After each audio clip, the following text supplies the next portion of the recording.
irmãos que ficaram com muita vontade de fazer trilha, né? E não quer essa trilha kids, nós vamos programar depois. Quando falou que tu não aguenta, eu já fiquei até preocupado, né? Nós vamos fazer um culto de oração diferente. Vamos ter um culto de oração com estudo bíblico lá no Pico da Tijuca. Alguém já foi até lá em cima? Legalzinho, né? No final você sobe com aquela corrente, né? É mais ou menos, mas não vamos começar ali do meio não, a gente vai começar ali da praça.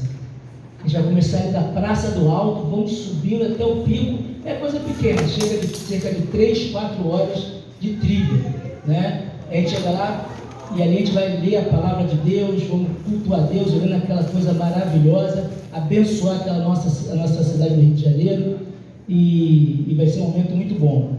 Daqui a pouco eu vou falar também com o pessoal que é expert, né? Pelo que eu estou vendo, o Gustavo vai ser apenas ele já falou que está meio prejudicado, vai ser apenas o guia, né? Vamos falar com o Bruno aí, o pessoal que é mais jovem, né? Para estar, não estou falando que você é velho não, desculpa, né? Mas o pessoal que está mais com menos tempo de juventude, né? Para estar jogando. Pastor Sandro sempre vai para lá, Pastor Sandro, né? Vamos fazer isso. Queridos irmãos, nessa manhã nós queremos trabalhar e começar a pensar num tema muito importante, né, que parece que as igrejas têm perdido essa noção que só Jesus Cristo salva. Parece que nós perdemos isso, parece que nós nos esquecemos que a única maneira de sermos salvos, né, salvos para a eternidade e sermos salvos também neste mundo, ou seja, eu estou salvo, eu estou sendo salvo e eu serei salvo. Parece que nós estamos perdendo, né, devido a tantas coisas, perdendo esse entendimento do que é salvação. Hoje em dia nós vemos pessoas confiando em tantas coisas, em tantas pessoas, e se esquecendo do que é primordial, se esquecendo de Deus, né? Aqui não vai para vocês que vocês estão aqui, né? Por exemplo, quando eu cheguei aqui hoje, as diaconisas vieram orar comigo, ela falou assim: pastor, tem um pessoal, não sei se vocês viram que tem vans aqui. Viram que tem algumas vans aqui, na rua da igreja? Teve gente que chegou aqui de madrugada para dormir no carro, para não perder a hora do jogo, que começa às 11 horas. Quando eu cheguei aqui, tinha van, o pessoal tomando o café da manhã, aqui. Para quê? Para assistir um jogo de futebol, aonde o salário médio ali do jogador é R$500 mil. Olha só que doideira, R$500 mil. E que você, para assistir jogo, você tem que chegar aqui de madrugada, tomar café, dormir numa van, tomar café aqui, pagar para ver o cara ganhar R$500 mil, e que se perder não vai fazer diferença nenhuma na sua vida. E detalhe, para eles chegarem aqui, eles pegaram frio enorme. E nós crentes, para adorarmos aquele que, ao invés de nós pagarmos para assistir, que ao invés de nós de receber para trabalhar, deu a vida dele por nós, de graça, recebemos o dom da salvação. Nós não temos a mesma responsabilidade, nós não temos a mesma coragem.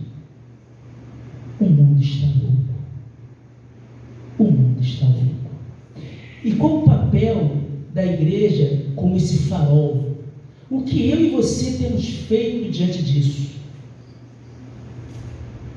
É interessante que entendemos que o mundo hoje, né, e desde sempre foi assim, desde sempre, desde o pecado, o mundo que nós passamos, existem situações de traição. E traição que eu digo aqui não é traição matrimonial. Traição de um amigo. Quem que já foi traído? Levanta a mão. Só graças a Deus. Né? Agora eu vou fazer a pergunta aí, vai aumentar, quer ver? Quem aqui já foi traído? Levanta a mão. Claro. O mundo é mau. As pessoas são más. Nós somos traídos. Nós somos abandonados. Aí a outra pergunta. Quem aqui já se sentiu abandonado? Sabe a dor, né? Desconfiança. Vivemos num mundo desconfiado, onde ninguém confia em ninguém. Já viu isso? O pessoal está rodando do teu lado, senhor. Sei não, né? Vivemos num mundo de desconfiança. Vivemos num mundo, queridos, de injustiça, de todas as maneiras. Injustiça social, injustiça legal, né, minha irmã? Injustiça de todas as maneiras. Vivemos situações de calúnia. Pessoas que mentem, falam, inventam situações a seu respeito que você não tem nem ideia do que estão falando. Vivemos um mundo de fofoca, não na Igreja Batista Missionária do Maracanã, lá em Istambul, porque aqui ninguém é fofoqueiro, todo mundo aqui é crente, ninguém faz fofoca, né? Nem conta a última notícia, não precisa.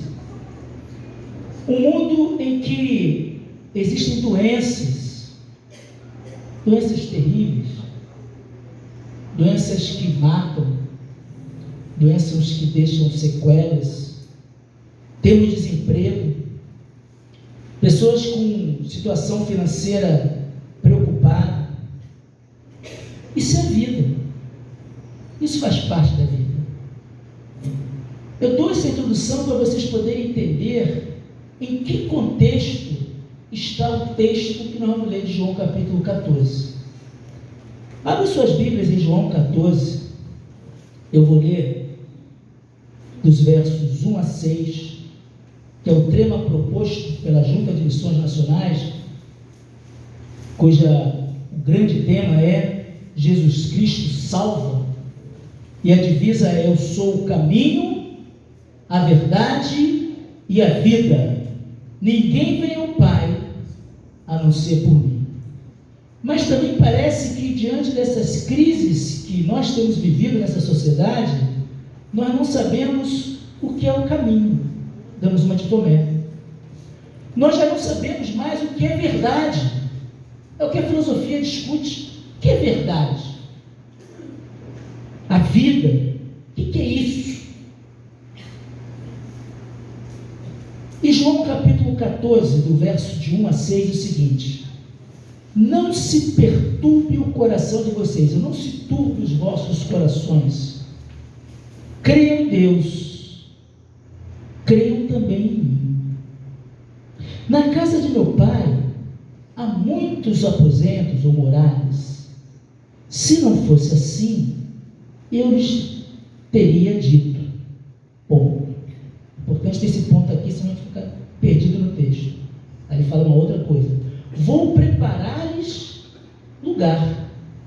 E se eu for lhe preparar lugar, voltarei e os levarei para mim, para que vocês estejam aonde eu estiver. Vocês conhecem o caminho para onde eu vou. Aí aparece um crente ali e fala assim, que é o Tomé: Senhor, não sabemos para onde vai, como então podemos saber o caminho? Esse é aquele crente perdido dentro da igreja. E respondeu Jesus: eu sou o caminho, a verdade e a vida. Ninguém vem ao Pai a não ser por mim. Senhor nosso Deus, Pai Todo-Poderoso, que Teu Espírito Santo, Senhor, tenha liberdade nos nossos corações, que haja aplicação fiel e verdadeira, Senhor, dos Teus ensinamentos em nossas vidas, e que nós não sejamos tão somente ouvintes da Tua palavra, Senhor, mas acima de tudo, sejamos praticantes. Essa é a nossa oração, em nome de Jesus. Amém. Tudo isso está texto que nós já pregamos no domingo passado, no sermão da videira, porque Jesus, a partir do capítulo 12, ele termina o seu ministério público e começa a anunciar as coisas que iriam acontecer. Os seus discípulos começam a ficar assustados, assim como eu e você ficamos assustados algumas vezes. Jesus, ele vai e lava os pés do discípulo, um texto muito mal interpretado, sem entender sem entender o contexto do que simbolizava lavar pés naquele contexto judaico. É muito mais do que ser servo, é algo muito mais profundo que Jesus estava falando ali. Lavar pés é a posição mais humilhante que existia, porque naquele tempo as pessoas andavam, empoeiravam seus pés, e por isso que você vai entender a expressão de Pedro, quando ele se recusa a que Jesus lavasse os pés dele. Mas Jesus está mostrando que aquele que quer ser líder, aquele que quer dar, ele primeiro tem que fazer o quê? Servir. Jesus está mostrando ali naquele momento que ele não veio para ser adulado, ele não veio na terra naquele momento para ser exaltado, mas ele se torna forma de homem, ele quer ali ser servo, ele veio para nos servir, ele veio para nos dar a vida. Por isso que é o grande tema, Jesus, só Jesus salva. E depois de lavar os pés, ele começa a falar, e Jesus não foi pego como alguns teólogos andam falando para ele, que Jesus foi surpreendido. Ele sabia, ele prediz exatamente quem o trairia, ele sabia de tudo isso, e mais interessante é que mesmo sabendo quem o trairia, ele ama Judas até o fim. Olha que coisa interessante, mesmo sabendo, ele ama até o fim. Depois ele fala para Pedro: Pedro, você que diz que é bonzão, tu vai me negar. Ele começa a falar verdades para aquele povo. E aquela turma que havia abandonado a sua pesca, abandonado a sua profissão, tinha um ali que era coletor de impostos, era publicano, né? era servidor público. Todas essas pessoas começam a largar tudo isso para seguir a Jesus. E de repente eles ficam sabendo que Jesus vai o quê? Vai embora. E bate no coração daquelas pessoas o quê? Medo, angústia, desespero, ansiedade. E agora? O que vai acontecer comigo? Passei 3 anos, larguei tudo, abandonei tudo para seguir a Jesus, e agora ele simplesmente diz que vai embora. E como eu fico? Olha que coisa interessante, ninguém está preocupado com o que aconteceria com seu amigo Jesus. A preocupação não é com Jesus, a preocupação é com quem? Comigo. E agora? O que vai acontecer comigo? E nós somos assim. Nós nos preocupamos conosco e nunca com os outros. Por isso que nesse tema de missões, a igreja precisa entender que nós não vivemos somente para nós vivemos também para o outro. A vida lá fora se perdendo em drogas, prostituição, adultério, tantos males, crises financeiras, abandono, dores e mais dores, e nós apenas preocupados com o que é nosso. E Jesus, mesmo diante da angústia que ele ia passar, ele sabendo disso, que ele ia passar por aquela angústia, ele olha para aquela população, Ele olha para a situação dos seus discípulos, ele consegue identificar através da sua empatia a dor que aqueles homens estavam sentindo. E ao invés de ser consolado, ele consola. E aí vai uma experiência para quem é líder, principalmente pastores. A nossa função é consolar.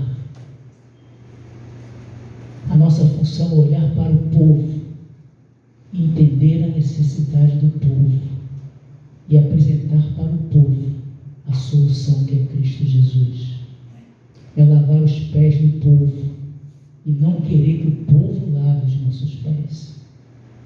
Mas é claro que Deus, em sua bondade e ternura, Ele levanta homens e mulheres que também cuidam dos pastores.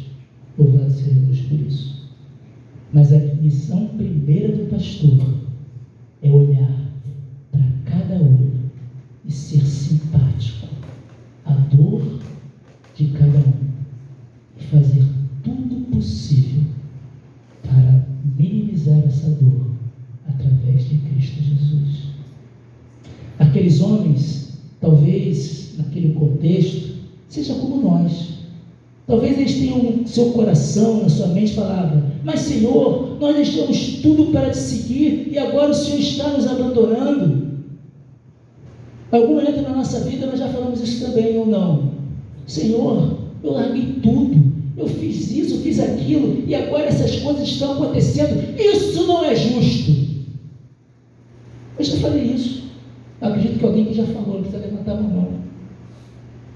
Mas Jesus, diante daquela situação, diante da preocupação que aquele povo tem, ao invés de olhar para Jesus, o autor, o consumador da fé, olha para si.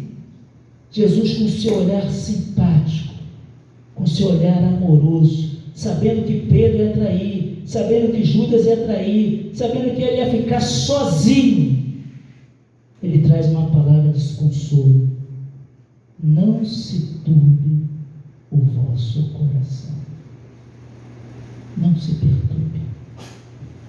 Deus hoje está falando nessa manhã para cada um de nós, diante das agruras da nossa vida, diante das dificuldades que às vezes nós passamos e vivemos.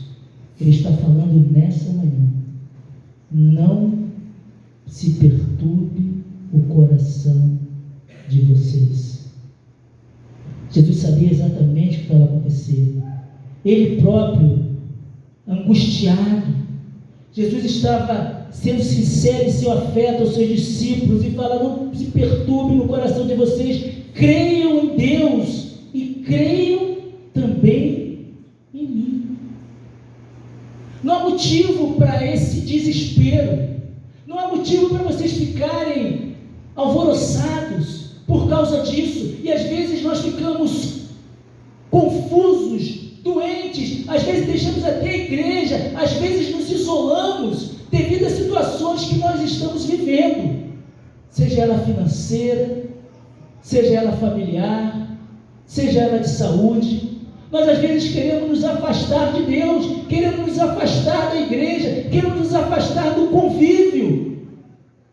E exatamente no momento de maior dificuldade, que eu e você precisamos estar mais próximos de Cristo. É no momento de dificuldade, é no momento de dor, é no momento que nós vivemos situações que aos nossos olhos é impossível. Nós podemos ter a certeza que Jesus Cristo nos salva, que Ele está ao nosso lado, que Ele vive com a gente e que Ele fala ao nosso coração nessa manhã: não se turbe o vosso coração. Naquele contexto, essa palavra serve de consolo para os seus discípulos. Ele faz referência à fé. Jesus Cristo chama para acalmar o coração aflito e perturbado. E hoje eu estou falando para você: não se desespere. Deus está olhando a tua situação. E quando eu digo olhando, não é simplesmente mero observador, mas Ele está cuidando de você.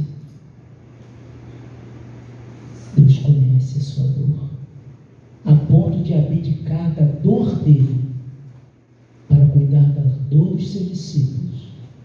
Ele continua abdicando de tudo dele por amor a você. Embora às vezes a gente não entenda, é complicado mesmo. Falar de coisas sobrenaturais é complicado, a ponto dele chegar para Nicodemo e falar: Nicodemos, se eu estou falando de coisas terrenas e você não entende, imagina quando falo de coisas celestiais. Mas eu creio que o Espírito Santo de Deus está interpretando nessa hora aquilo que Deus está falando ao seu coração. Receba, em nome de Jesus. Jesus procura imprimir ao coração daqueles discípulos a esperança, assegurando que ia preparar um lugar para cada um deles. Os discípulos, porém, tinham muitas dúvidas e não entendiam muito bem o que Jesus estava falando. Isso também acontece muito conosco. Diante das nossas dificuldades, diante daquilo que está acontecendo diante de nós, diante do mal entendido, diante das experiências que nós temos vivido, às vezes nós não entendemos o propósito de Deus em muitas coisas. Sabe por quê? Nós fomos criados numa cultura totalmente egoísta, totalmente egocêntrica. Assim como aqueles discípulos estavam preocupados com eles, nós achamos que Deus está escrevendo a nossa história. Isso é uma grande mentira. Deus não está escrevendo a nossa história. É muito mais bonito. Deus quer escrever a história dele através de nós. Deus quer escrever a história dele através de você. Você é um instrumento para que outras pessoas sejam salvas em Cristo Jesus. Deus não é autor do mal. Deus não é autor de muita coisa que você está passando, mas Ele te conhece e sabe que você é forte. E através, às vezes, da luta que você está passando, talvez daqui a 10, 15 anos, para mim durou muitos anos, você entenderá o propósito de Deus e viverá de verdade entendendo que a vontade de Deus é pura, perfeita e agradável. Por isso, não se turbe o vosso coração. Às vezes ficamos confusos e perguntamos, diante de tanta dificuldade: será que esse realmente é o caminho? Será que eu escolhi o caminho certo? Será que esse é o caminho? Porque não é possível. Eu vejo as pessoas que não têm compromisso nenhum com Deus, estão aí vivendo bem. Me lembra Asaf, no Salmo 73, quando diante do sofrimento, diante da dor, diante da angústia, diante do abandono, ele acha que Deus havia abandonado, ele fala, falando dos outros, eles não passam por sofrimento, têm corpos saudáveis e fortes, estão livres dos fardos de todos. Porque existe uma grande mentira, meus irmãos. Viver o Evangelho não é uma vida fácil, é uma vida de renúncia. Às vezes é uma vida de dor, mas que será recompensada nos céus, e começa a ser recompensada aqui na terra, quando você entende e se submete à vontade de Deus, quando você não resiste ao agir de Deus e fala: Senhor, faça da minha vida o que Tu queres. E aí nós começamos a ver a diferença nas nossas vidas, começamos a entender de verdade que o caminho para a glória, o caminho para a vitória está em Cristo Jesus. Às vezes nós não entendemos as lições que Jesus quer nos ensinar durante o caminho aqui na terra, porque aqui nós somos apenas peregrinos. música que fala peregrinando, né? É nisso, não? Peregrinando. Essa parte. É isso aí. É isso aí que vocês estão cantando. Só sei dessa parte. Isso, peregrinando. Mas enquanto nós estamos peregrinando, Jesus está conosco, caminhando conosco, diante da nossa dor, diante da nossa dificuldade. Ele é o único caminho. Queridos, não acreditem em promessas de pessoas, porque o homem, ele só pensa nele. Mas Jesus, ele te ama tanto, que morreu numa cruz para que você tenha vida. E às vezes nós perdemos tempo discutindo com A, com B, com C, acreditando em falsas promessas que jamais se cumprirão. Mas como nós cantamos, somente Deus é fiel e Ele conhece cada um de vocês. Ele conhece a tua célula, Ele conhece cada tecido seu, Ele conhece o teu interior e Ele está trabalhando em favor de você. Ele só pede uma coisa na Bíblia toda, que nós tão somente não sejamos rebeldes. E às vezes nós somos rebeldes. Jesus quer nos salvar, Jesus quer mudar, mas nós somos rebeldes. E Deus continua falando: não perturbe o vosso coração. E essa é esperança também para outros. Segunda coisa que eu aprendo nesse grande tema da junta é que Jesus é o único caminho para a segurança. Não existe outro caminho para a segurança. A verdadeira segurança só está em Cristo Jesus. Vou fazer uma pesquisa aqui muito rápida. Alguém já te prometeu alguma coisa e não cumpriu? Levanta a mão. Todo mundo. Agora me diga uma promessa que Jesus fez na Bíblia e que deixou de ser cumprida.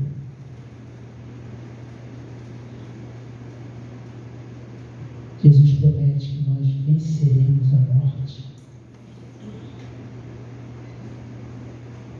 Jesus promete que aquele que é lavado e remido pelo sangue de Jesus estará com ele nas bodas do Cordeiro.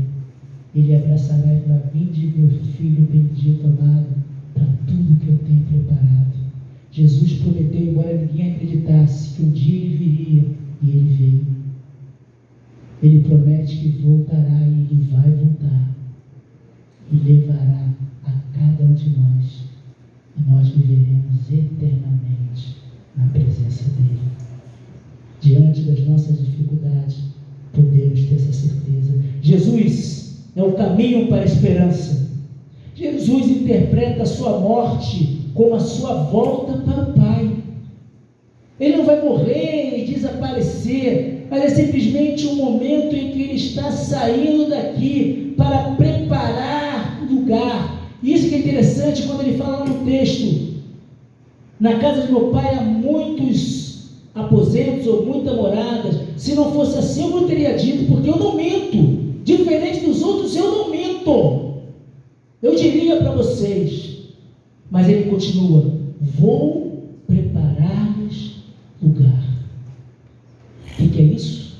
Jesus está anunciando a sua morte, para através do seu sangue vertido na cruz do Calvário, eu e você, que estamos separados de Deus, temos a garantia de vida eterna e poderemos não voltar, porque nós nunca estivemos, mas viveremos eternamente com Deus.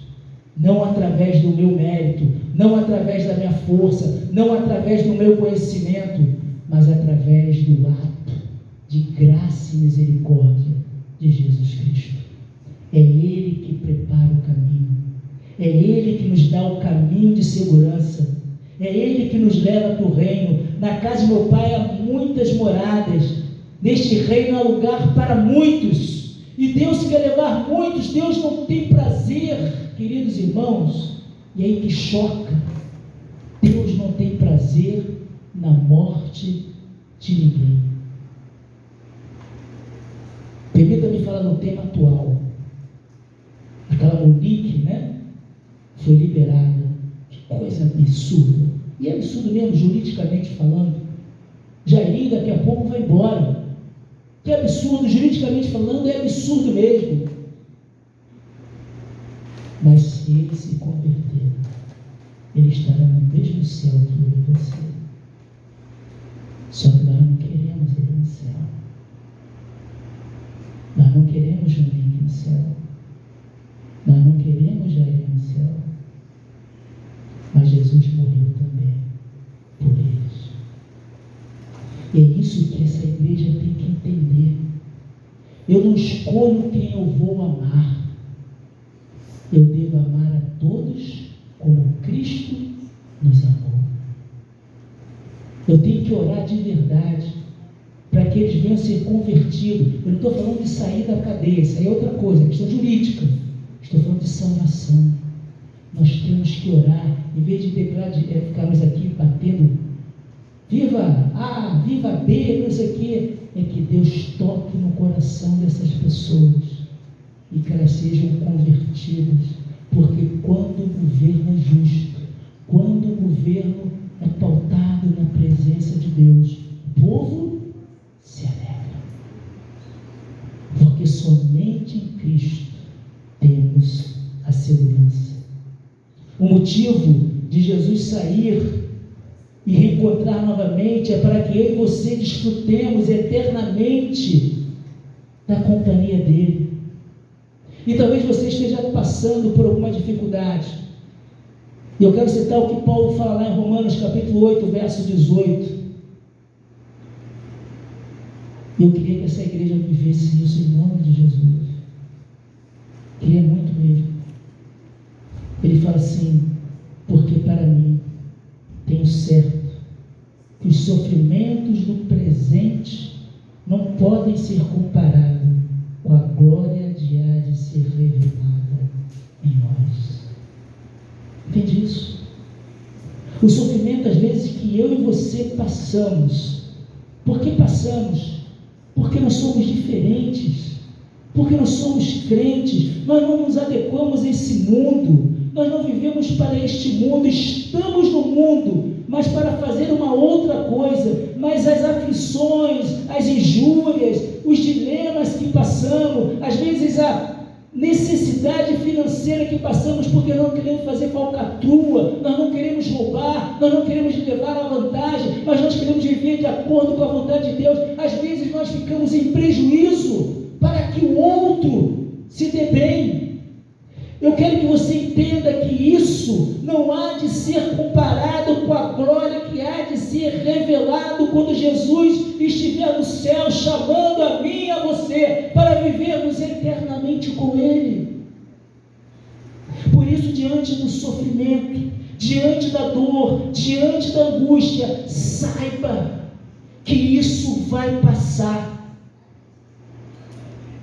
E na minha angústia, chorando, às vezes eu falava assim: Senhor, não é possível, então quer dizer que eu só vou ter paz o dia que eu morrer? E aí eu fui ler o Salmos 27, versículo 13, em que Davi, diante da sua angústia, ele fala: pereceria sem dúvida, se não cresce que veria a glória do Senhor ainda na terra dos viventes.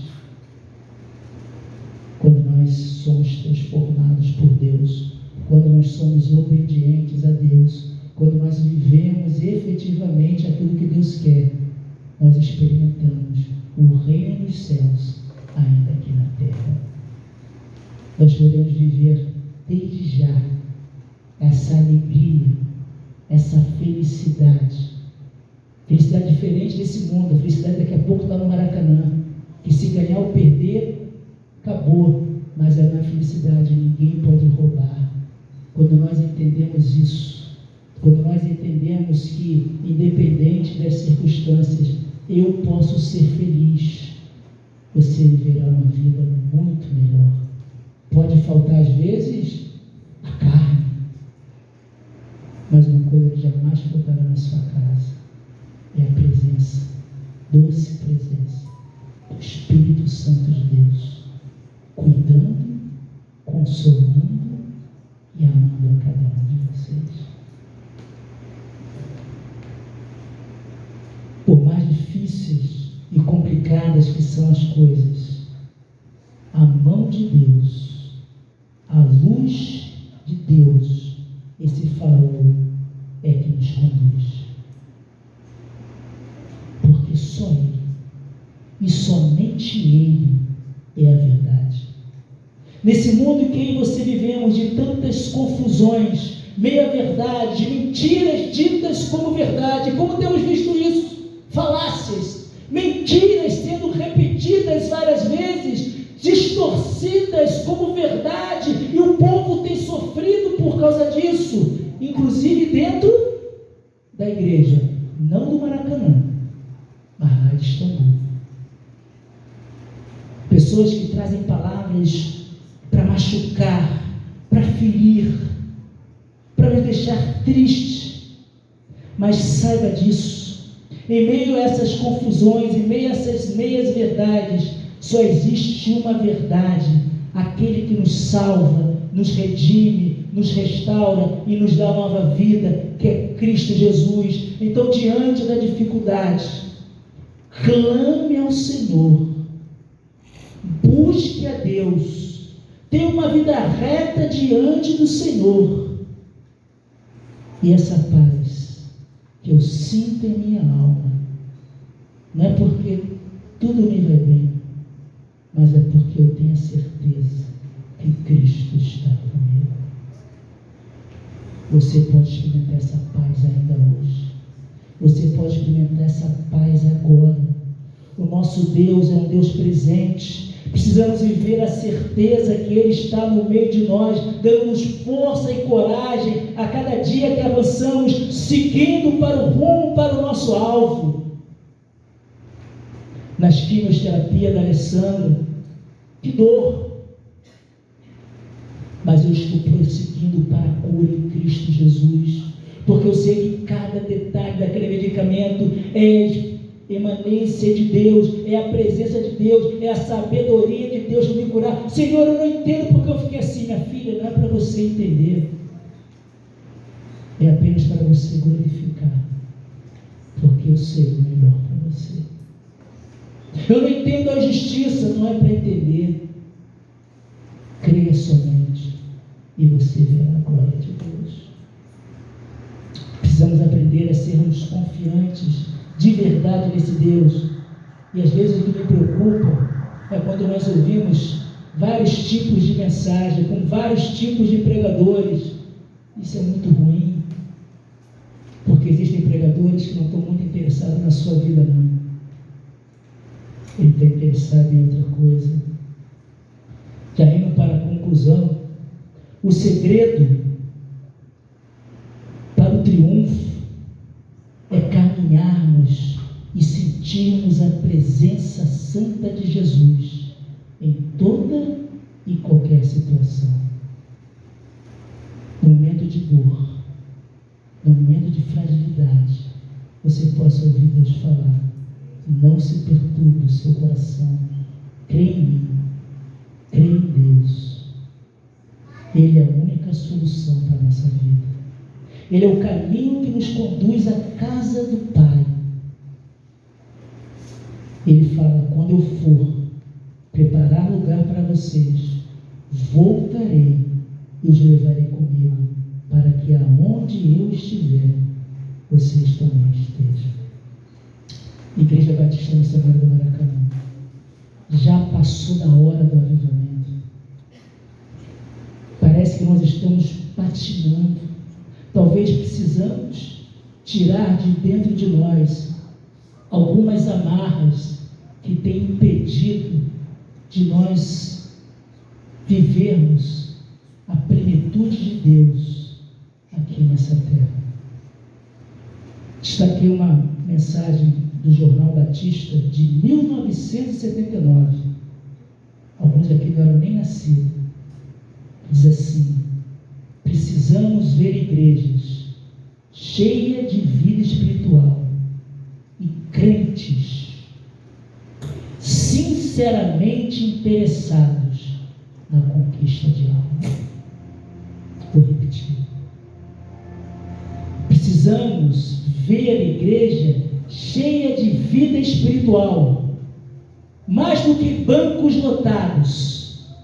São bancos de pessoas transformadas, cheios de vida espiritual, cheios de vidas de pessoas sinceramente interessadas em conquistar o Brasil para Cristo. Mas não precisa começar pelo Brasil, não. Começa com Engenho Novo, São Cristóvão, Engenho Novo também, Del Castilho, Estácio, Encantado. Vamos começar por ali, vamos começar por lá.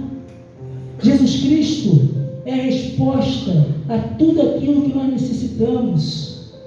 Ele é o caminho que nos religa ao Pai, depois da queda ocorrida. Nesse mundo, meus irmãos, que nós vivemos hoje tomado por engano, a verdade em sua plenitude só pode ser encontrada em Cristo, pois Ele é Deus. Nele não há erro, Ele não está sujeito a erro. Ele é verdadeiro Deus, é a verdadeira vida. A vida, meus irmãos, creiam nisso. Parece que nós estamos perdendo esse foco. A vida, ela vai muito além da existência física.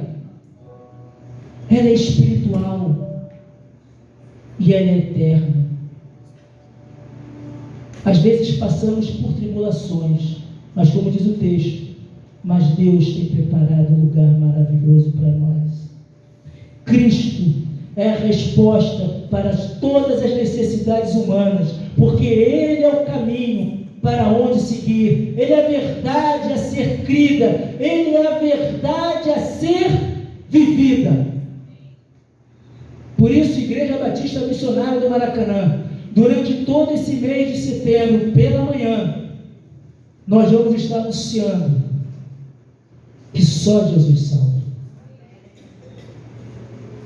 E eu vou falar de novo aqui de uma experiência minha, só para terminar. Deus Ele é a própria ciência.